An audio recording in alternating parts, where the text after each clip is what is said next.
What's going on, First Farm? Doing some research and reading on your guys' company, I came across that we were asked to make a video saying why we should be one of the winners of the athlete search, along with the $10,000 and what we would do with it. Coming in a little late, sorry about that.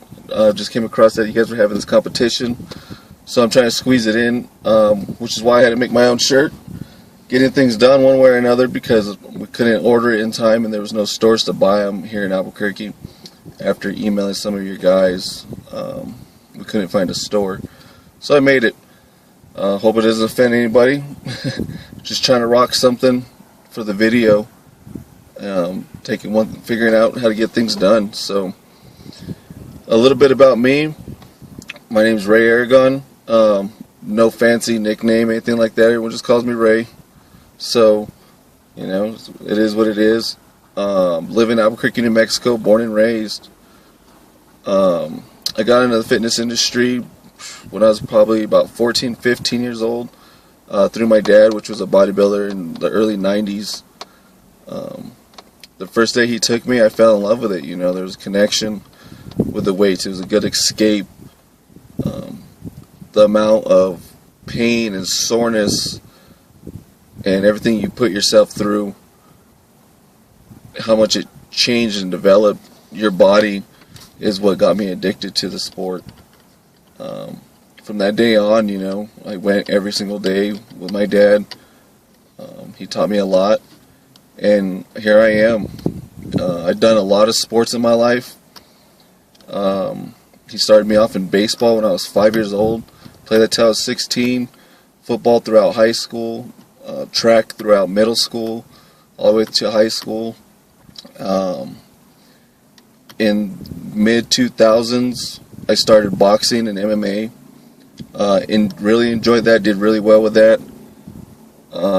My second wife didn't really care for it and had some issues with some of the promoters that we're fighting under, so I stopped that and ended up coming back to bodybuilding, which was my first love, you know.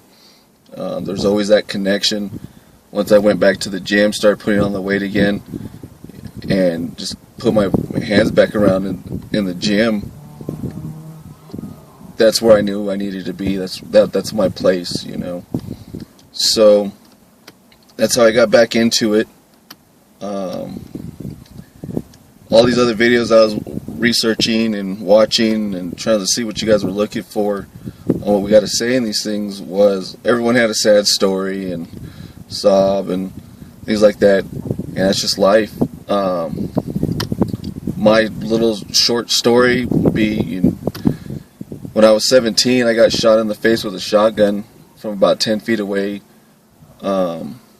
Scarred me up, destroyed pretty much my right side of my face, causing me to be blind in my right eye and deaf in my right ear, which is why I wear sunglasses. As you can see, I have the scars. My eye doesn't blink unless I force it. Sorry about that. And 5 plates and my right rib to reconstruct my face. My eye waters due to the fact that it doesn't blink on its own, and it doesn't adjust the light very well, or at all actually. It's just permanently dilated. You can't really see anything out of it, but it is what it is. Wrong place, wrong time.